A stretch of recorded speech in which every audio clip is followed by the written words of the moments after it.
Unni Sivalingam, writer and director, starring Shane Nigam, Preethi Asrani, Shantanu Bhagyaraj, Selvaraghavan, Alphonse Puthren, Poornima Indrajith. ഇതൊക്കെയാണ് cast. Balti എന്താ പടം, കിടിലം പരിപാടിയായിട്ടുണ്ട്. ഇത് ഉണ്ണി ശിവലിംഗത്തിൻ്റെ ഫസ്റ്റ് പടം, അതായത് ആസ് എ ഡയറക്ടർ ഫസ്റ്റ് പടമാണെന്നുള്ളതാണ് കാണാൻ കഴിഞ്ഞത്. അങ്ങനെയാണെങ്കിൽ this is A great work man, you did A great job. അപ്പോൾ സിനിമയിലേക്ക് വരുമ്പോൾ കേരള തമിഴ്നാട് ബോർഡറിൽ പാലക്കാട് ജില്ലയിൽ വേലമ്പാള എന്ന് പറഞ്ഞൊരു സ്ഥലത്താണ് കഥ നടക്കുന്നത്. അപ്പം അവിടെ ഗ്യാങ് വാർ പരിപാടികളൊക്കെയാണ് സെറ്റ് ചെയ്തിട്ടുള്ളത്. അപ്പോൾ അതിന് ബേസായിട്ട് അവർ യൂസ് ചെയ്ത് വട്ടി, അതായത് നമ്മുടെ പണം പലിശയ്ക്ക് കൊടുക്കുന്ന ഫിനാൻസ് പരിപാടി. അപ്പോൾ അത് ചെയ്യുന്ന ഒരു 2-3 ഗ്യാങ്ങുകൾ, അവർക്കിടയിലുള്ള പല രീതിയിലുള്ള പൊളിറ്റിക്സ്, അവരുടെ ഇടയിൽ നടക്കുന്ന വോറ്, ഇതൊക്കെയാണ് ഒരു ബേസിക് പരിപാടികളായിട്ട് കൊണ്ടുവന്നിട്ടുള്ളത്. അപ്പോൾ ആ വേലമ്പാള എന്ന് പറഞ്ഞ സ്ഥലത്ത് തന്നെ ഒരു കബഡി ടീം വരുന്നുണ്ട്, പഞ്ചമി റൈഡേഴ്സ് എന്ന് പറഞ്ഞിട്ട്. അപ്പോൾ ആ പഞ്ചമി റൈഡേഴ്സ് എന്ന് പറഞ്ഞ കബഡി ടീമിൻ്റെ ഭാഗമായിട്ടാണ് ഷെയ്ൻ നിഗം, ശന്തനു, പിന്നെ ശിവ ഹരിഹരൻ, നമ്മുടെ ഹൃദയത്തിലൊക്കെ ഉണ്ടായിരുന്ന പുള്ളി, പിന്നെ വേറൊരു പുള്ളിയും കൂടെ ഉണ്ട്, ആളുടെ പേര് എനിക്ക് അറിഞ്ഞൂടാ. അപ്പോൾ അങ്ങനെയാണ് ഇതിൻ്റെ ഒരു ബേസിക് പശ്ചാത്തലം ഈ സിനിമയുടെ വരുന്നത്. ഈ സിനിമയുടെ ബാക്കി കാര്യങ്ങളൊക്കെ പറയുന്നതിന് മുമ്പ് ഇതിൻ്റെ മ്യൂസിക് സൈഡിനെ കുറിച്ചൊന്ന് ജസ്റ്റ് പറയാം. അതായത് സായി അഭയങ്കർ നമുക്ക് എല്ലാവർക്കും അറിയാം, ആളുടെ ഫസ്റ്റ് മലയാളം പടമാണ്. അപ്പോൾ ഈ സിനിമയ്ക്ക് കയറുന്നതിന് മുമ്പ് ഇതിലേക്ക് അട്രാക്ട് ചെയ്തൊരു ഘടകം കൂടിയാണ് സായി അഭയങ്കർ മ്യൂസിക്കിൽ എന്നുള്ളത്. പുള്ളിയുടെ റീസെൻ്റ്ലി വർക്ക്സൊക്കെ നമുക്കറിയാം, എല്ലാം ഹിറ്റായിക്കൊണ്ടിരിക്കുകയാണ്. പോരാതെ ഈ പടത്തിലുള്ള ജാലക്കാരി എന്ന് പറഞ്ഞ ട്രാക്കും ഇപ്പോൾ അതറിയാത്തവരും കേൾക്കാത്തവരൊന്നും കുറവായിരിക്കും. അതായത് ഈ സിനിമയിൽ തുടക്കം മുതൽ ഒടുക്കം വരെ സായി ചെയ്തിട്ടുള്ള വർക്ക് പെട്ടപ്പം വർക്കാണ്, കില്ലർ വർക്കാണ്, ഒന്നും പറയാനില്ല. കാരണം അത് ഇതിനെ മ്യൂസിക്കൽ സൈഡ് ഈ സിനിമയെ ഒരു എന്താ ഇപ്പോൾ പറയുക, ഒരു മ്യൂസിക്കൽ ഗാങ്സ്റ്റർ പടം എന്നുള്ളൊരു ലെവലിലേക്കൊക്കെ കൊണ്ടുപോയി എന്ന് വേണമെങ്കിൽ പറയാം. കാരണം അങ്ങനത്തെ ഒരു പരിപാടിയാണ് ചെയ്തു വെച്ചിരിക്കുന്നത്. പാട്ടുകളായാലും ബാക്ക്ഗ്രൗണ്ട് സ്കോറിലേക്ക് പോയി കഴിഞ്ഞാലും ഒക്കെ കിടിലം പരിപാടി തന്നെയാണ് ചെയ്തു വെച്ചിട്ടുള്ളത്. അതായത് എല്ലാവർക്കും ഇപ്പം സെൽവരാഘവനാകട്ടെ, പൂർണിമയ്ക്കാവട്ടെ, അല്ലെങ്കിൽ അൽഫോൺസ് പുത്രനാവട്ടെ, ഇവരെ 3 ഗ്യാങ്ങുകളായിട്ട് വരുന്നതാണ്. അപ്പോൾ ഇവർക്കൊക്കെ ഐഡൻറ്റിക്കൽ പരിപാടി, ഇവർക്കൊക്കെ വ്യത്യസ്തമായിട്ടുള്ള സാധനങ്ങൾ എല്ലാവർക്കും ഓരോന്നോരോന്ന് കൊടുത്ത്, പോരാത്തതിന് ഷെയ്ൻ നിഗത്തിനായാലും അവരുടെ ആ ടീം, ഷെയ്ൻ നിഗത്തിന് ബൾട്ടി എന്ന് പറഞ്ഞൊരു സ്കോറൊക്കെ ഉണ്ട്. നല്ല രസമുണ്ടായിരുന്നു കേൾക്കാൻ, നല്ല പരിപാടിയായിരുന്നു. അതിങ്ങനെ ഓരോ മൊമെൻറ്റിലും ഓരോ ഇവൻസിലും ഓരോ പരിപാടിയിലും അതിങ്ങനെ ലെവലപ്പ് ചെയ്ത് കറക്റ്റ് അടിക്കേണ്ട സ്ഥലങ്ങളിൽ ആ സ്കോർ കൊണ്ടുപോയിട്ട് കറക്റ്റ് പ്ലേസ് ചെയ്ത് നമുക്ക് ആ ഒരു എല്ലാ ടൈമിലും ആ ഒരു എലിവേഷൻ പരിപാടി അവർ സെറ്റ് ചെയ്ത് തന്നിട്ടുണ്ട്. അത് തന്നെയായിരുന്നു ഈ സിനിമയുടെ ഒരു കിടിലൻ എക്സ്പീരിയൻസ് തരാനുള്ള ഒരു കാരണം കൂടെ. പിന്നെ ടെക്നിക്കൽ സൈഡിൽ പറയുകയാണെങ്കിൽ സിനിമാറ്റോഗ്രാഫി അലക്സ് ജെ പുളിക്കലാണ് ചെയ്തിട്ടുള്ളത്. കിടിലായിട്ട് തന്നെ ചെയ്തിട്ടുണ്ട്, നല്ല കിടിലൻ വർക്കായിട്ട് ഫീൽ ചെയ്തു. അതായത് നല്ല രസമുണ്ടായിരുന്നു പുള്ളി എടുത്ത് വെച്ച സാധനങ്ങളൊക്കെ കാണാൻ. ഈ എസ്പെഷ്യലി എല്ലാ ക്യാരക്ടേഴ്സിൻ്റെ ഒക്കെ ഇൻട്രോ ആയി കഴിഞ്ഞാൽ, ഇപ്പോൾ ഷെയ്ൻ നിഗത്തിൻ്റെ ഇൻട്രോ, സെൽവരാഘവൻ്റെ ഇൻട്രോ, പൂർണിമയുടെ ഒക്കെ ഇൻട്രോസ് കാര്യങ്ങൾ, പുത്രൻ്റെ അൽഫോൺസ് പുത്രൻ്റെ ഇൻട്രോ ഒക്കെ നല്ല രസമുണ്ടായിരുന്നു കാണാൻ, നല്ല അടിപൊളിയായിട്ട് ചെയ്തിട്ടുണ്ട്. പിന്നെ അത് മാത്രമല്ല, പുള്ളി ആക്ഷൻ സീക്വൻസിലേക്ക് കടന്ന സമയത്തായാലും ക്യാമറ വർക്ക്സൊക്കെ നല്ല കിടിലായിട്ട്, കട്ട്സ് കാര്യങ്ങളായാലും മൂവ്മെൻറ്റ്സ് ആയാലും അടിപൊളിയായിട്ട് ചെയ്തിട്ടുണ്ട്. അവസാനം ക്ലൈമാക്സിലേക്കൊക്കെ പോകുന്ന സമയത്ത് ഒരു കോറിഡോർ ഫൈറ്റൊക്കെ ഉണ്ട്, അതൊക്കെ നല്ല പെട്ടപ്പനായിട്ട് വർക്ക് അവർ ചെയ്ത് വെച്ചിട്ടുണ്ട്. പിന്നെ ആക്ഷൻ്റെ കാര്യം പറയാതിരിക്കാൻ വയ്യ. ആക്ഷൻ സന്തോഷം എന്ന് പറഞ്ഞൊരു പുള്ളിയും വിക്കി എന്ന് പറഞ്ഞൊരു ആളുമാണിത് ആക്ഷൻ ചെയ്തിട്ടുള്ളതെന്നാണ് കണ്ടത്. കിടിലം, ഒന്നും പറയാനില്ല, കിടിലം വർക്കാണ് ചെയ്ത് വെച്ചിട്ടുള്ളത്. കാരണം ഇതിൽ ഞാൻ നേരത്തെ പറഞ്ഞ പോലെ ഇപ്പോൾ ഷെയ്ൻ നിഗം, ശന്തനു അവരൊക്കെ കബഡി വിളയാടുന്ന പിള്ളേരാണ്.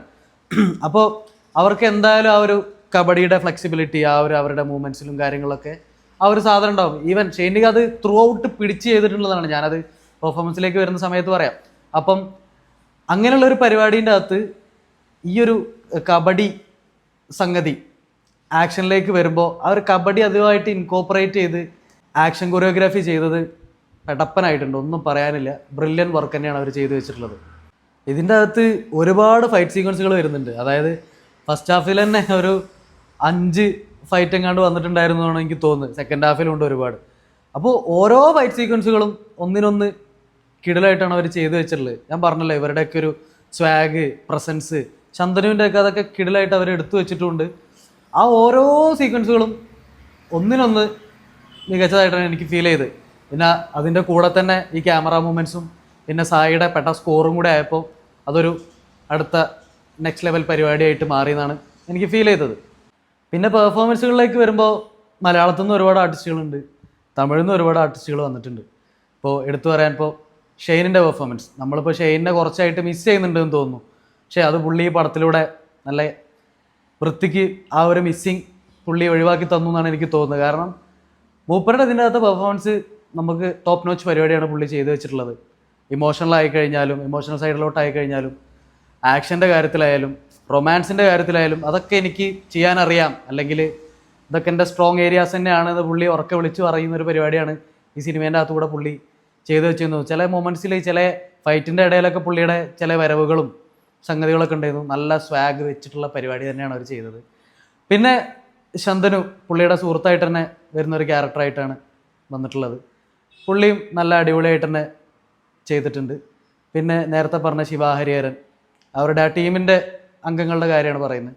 പുള്ളിയും നൈസായിട്ട് ചെയ്ത്, ഞാൻ നേരത്തെ പറഞ്ഞ ആളുടെ എനിക്ക് പേരറിയാത്ത പുള്ളിയും അവരുടെ ആ ഒരു ബോണ്ടിങ് തന്നെയാണ് ഈ സിനിമയുടെ ഒരു പ്രധാന പരിപാടിയായിട്ട് വരുന്നത്. ആ ഒരു 4 സുഹൃത്തുക്കൾക്കിടയിൽ സംഭവിക്കുന്ന സംഗതികളൊക്കെ തന്നെയാണ് ഇതിലേക്ക് മെയിനായിട്ട് വരുന്നത്. പിന്നെ അൽഫോൺസ് പുത്രൻ അടിപൊളിയായിട്ട് ചെയ്തിട്ടുണ്ട്. പുള്ളിക്ക് കിട്ടിയ പരിപാടി, പുള്ളി സോഡാ ബാബു എന്ന് പറഞ്ഞൊരു ക്യാരക്ടറാണ് ചെയ്തിട്ടുള്ളത്. പൂർണിമ ഇന്ദ്രജിത്ത്, ജീമ എന്നാണ് ആ ക്യാരക്ടറിൻ്റെ പേര്. അപ്പം പുള്ളിക്കാരി നന്നായിട്ട് തന്നെ ആ പോർഷൻ ചെയ്തിട്ടുണ്ട്.